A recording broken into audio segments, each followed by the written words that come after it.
बता दूं, इनका मोटिव है सिर्फ और सिर्फ मुसलमानों को टारगेट करके हिंदुओं का वोट प्राप्त करना। और कुछ हिंदू ऐसे हैं जो इस चीज में खुश होते हैं कि मुसलमान टारगेट हो रहे हैं। कुछ ऐसे हैं जिनके मन के अंदर, जहन के अंदर इस्लाम के प्रति जहर एक तरफ बो दिया गया है। तो जब वो एक जहर किसी के अंदर उतर जाता है, नसों के अंदर, तो फिर उस इंसान को सिर्फ यही दिखता है कि ये कौम ही गलत है।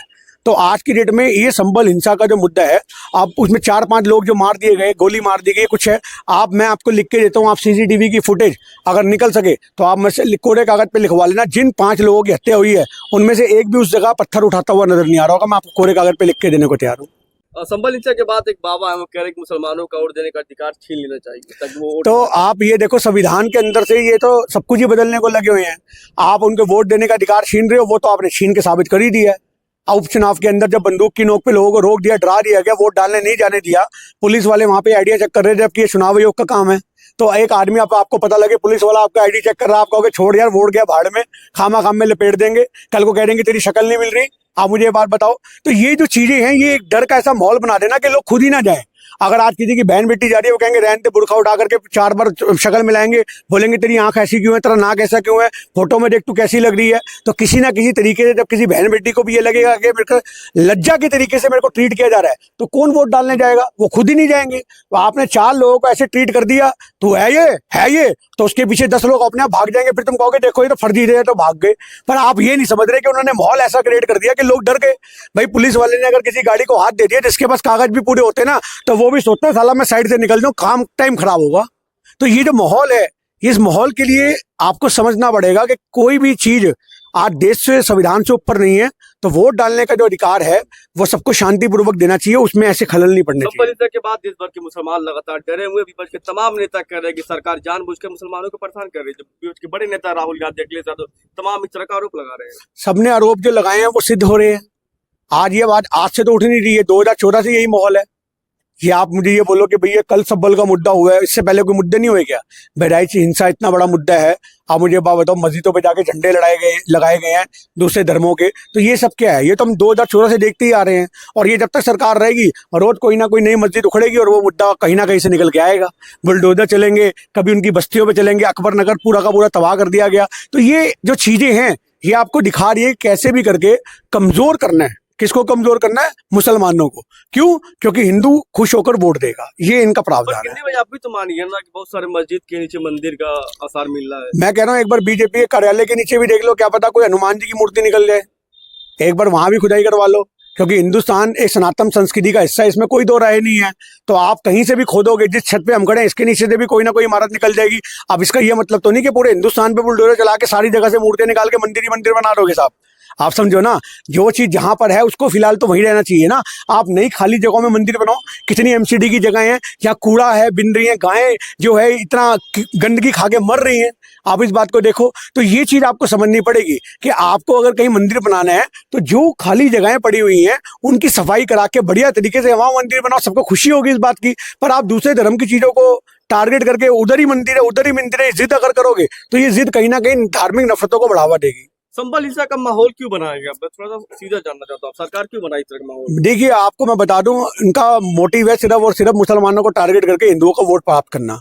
और कुछ हिंदू ऐसे हैं जो इस चीज में खुश होते हैं कि मुसलमान टारगेट हो रहे हैं। कुछ ऐसे हैं जिनके मन के अंदर, जहन के अंदर इस्लाम के प्रति जहर एक तरफ बो दिया गया है। तो जब वो एक जहर किसी के अंदर उतर जाता है, नसों के अंदर, तो फिर उस इंसान को सिर्फ यही दिखता है कि ये कौम ही गलत है।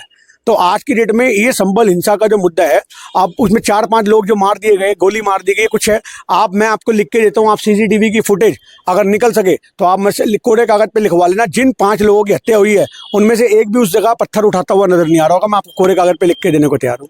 संभल हिंसा को लेकर योगी आदित्यनाथ का एक भी ट्वीट नहीं आया था कि सिंपैथी के नाम पे। कुछ भी नहीं आएगा जी। क्यों आएगा? सिंपैथी क्यों होगी? किस बात की सिंपैथी होगी? मंत्री के नाम पे मैं मतलब ही नहीं बनता। उनकी नज़र में तो ये पथराव करने वाले दंगाई हैं, उनकी नज़र में तो ये टेररिस्ट हैं। हो सकता है कोई बड़ी बात नहीं है। तो जो उनकी सोच है वो उनकी सोच उनके साथ है।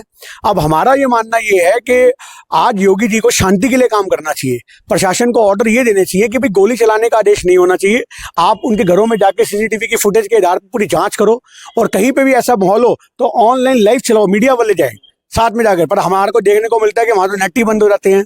जब ये नेट बंद हो रही है, कमरे की लाइट बंद हो रही है, तो अंधेरे में कुकर्म ही होते हैं साहब। आप इस बात को याद रखना, जब अंधेरा छाएगा तो कुकर्म के लिए छाएगा।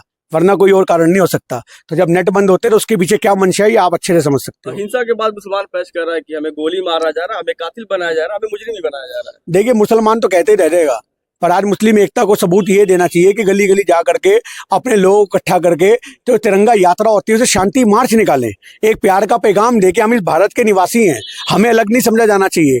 ये मुस्लिम कम्युनिटी के बड़े बड़े लीडरों को करना चाहिए। पथराव जो है वो तो गलत है, उसका समर्थन तो हम कभी भी नहीं करेंगे, पर आप इस बात को समझो कि जो आपने संदेश देना है वो संदेश देने के तिरंगा यात्रा और पैदल मार्च निकालो। आप जगह जगह कम्युनिटी के अपने लोग इकट्ठे होकर के जगह जगह से सरकार से परमिशन लेके, बकायदा थानों से परमिशन लेकर के अपने अपने जिलों में, अपने अपने एरियो में वो सारी तिरंगा यात्रा निकल करके शांति का पैगाम देना चाहिए कि हम भारत के निवासी हैं और हिंदुस्तान जिंदाबाद के नारे लगाने चाहिए, ताकि कुछ लोग जो उन्हें गलत समझते हैं उनकी गलतफहमी भी दूर होगी। ये कदम उनको उठाना चाहिए, पर अगर उठाएंगे तो हमें भी उनको अच्छा लगेगा कि हम उनका अगर समर्थन कर रहे हैं तो उन्होंने हमारी बात मानी। अखिलेश यादव का आरोप था, उन्होंने बयान दिया पिछले दिनों की, जिस तरीके से उपचुनाव के दौरान, वोटिंग के दौरान माहौल बनाया सरकार ने, बंदूक की नोक पर लोगों को वोट नहीं देने दिया, अधिकार छीन लिया, उसको छिपाने के लिए सरकार ने इस तरह का माहौल खड़ा किया। देखिए मैं आपसे फिर कहना चाह रहा हूँ, ये माहौल तो बनाया ही गया है।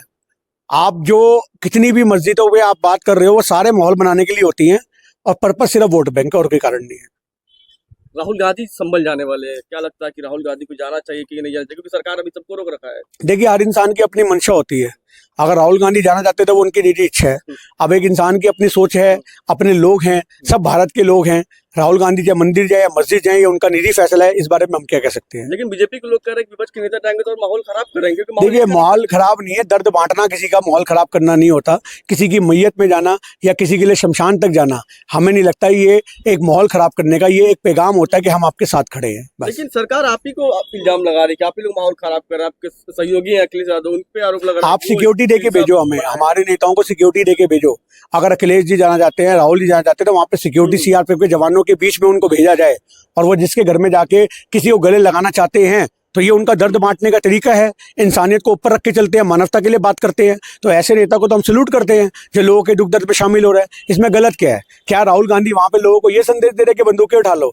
राहुल गांधी तो गले लगाने का संदेश देते हैं, प्यार का संदेश देते हैं। अगर आज किसी के घर में डेथ हुई है और जा करके उसकी माँ को, बहन को, बच्चों को एक दिलासा दे रहे हैं, तो मुझे नहीं लगता ये गलत है। यही इंसानियत है और ये निभानी चाहिए हर धर्म के नेता को। आखिरी प्रश्न, दरगाह का जो मामला चल रहा, मुसलमान पर फिर सोशल मीडिया पे लिख रहा है कि शायद इस दरगाह को तोड़ दिया जाएगा आने वाले कुछ दिनों में। देखिए ये मुद्दा आपको 2 महीने बाद नजर भी नहीं आएगा। ये मुद्दा उठाया गया है कि एक मुद्दे से दूसरे मुद्दे पे आ जाना। अब ये 5 लोग मरे हैं, अब ये 5 लोगों का मुद्दा बड़ा ना बने, सब्बल के मुद्दे को लोग और बड़ा ना करें, उस मुद्दे को छुपाने के लिए और दबाने के लिए दूसरा मुद्दा दरगाह का शुरू कर दिया गया। इससे ज्यादा और कुछ नहीं है। दरगाह भी वहीं रहेगी, मस्जिद भी वहीं रहेगी, और जहां मंदिर है वो भी वहीं रहेंगे। ये मुद्दे रोज कोर्ट में आएंगे, रोज सुनवाई होंगी, कुछ याचिकाएं होंगी, फिर कुछ बड़े लीडर मुस्लिम होंगे जिन्होंने ये करवाया है। मैं आपको ये भी बता रहा हूँ, जो बड़े मुस्लिम लीडर हैं कहीं उनका हाथ भी होता है, बाद में वही पेटिशन डालेंगे, उस पर रोक लगवाएंगे और फिर उसके बाद नेता बन जाएंगे, देखो जी हमने वो कर दिया। और कुछ कम्युनिटी के जो लोग होंगे वो उनकी जय जयकार करेंगे, जय हो जय हो जय हो जय हो, इन्होंने मस्जिद बचा ली। पर आपने ये नहीं समझा कि जो पहले माहौल बना गया उसमें भी वो बंदा शामिल था। किन्नी भाई, आप भी सामाजिक कार्यकर्ता है, गली गली शहर शहर मोहल्ले मोहल्ले जाते हैं, तो क्या करना चाहिए मुसलमानों का जो इस वक्त माहौल चल रहा है देश भर में? भाई हम ये कहना चाहेंगे कि मुस्लिम कम्युनिटी जो है आज की डेट में शांति चाहती है, आज की डेट में प्यार चाहती है। वो नहीं चाहती कि नफरत के अंदर, देश के अंदर उनके बच्चों का भविष्य जो है वो खराब हो। आज मुसलमान कम्युनिटी के लोग बच्चे पढ़ भी रहे हैं, सब चीज़ें कर रहे हैं, पर ये नफरत अगर परोस दी जाएगी तो बच्चों के अंदर जहर पैदा होगा। तो हम ये मुस्लिम कम्युनिटी चाहते हैं कि अगर आपके मन में भी कोई द्वेष पैदा हो रहा है, कोई नफरत पैदा हो रही है, तो उसको एक तरीका है कि आप तिरंगा यात्रा निकालिए, भाईचारे का संदेश दीजिए, प्यार मोहब्बत की बात करिए, और हिंदू मुस्लिम जो है उन लोगों को साथ लेकर चलिए। और कई लोगों के मुंह पर ये एक साइलेंट चपेट होगी जो ये आपको जाहिर करना चाह रहे हैं, ये तो देखो पाकिस्तान के झंडे भी उठाने वाले लोग हैं। आप तिरंगा हाथ में लो और शान से हिंदुस्तान की गलियों में चलो, आपको कोई नहीं रोकेगा, समर्थन देने हम भी पहुंचेंगे।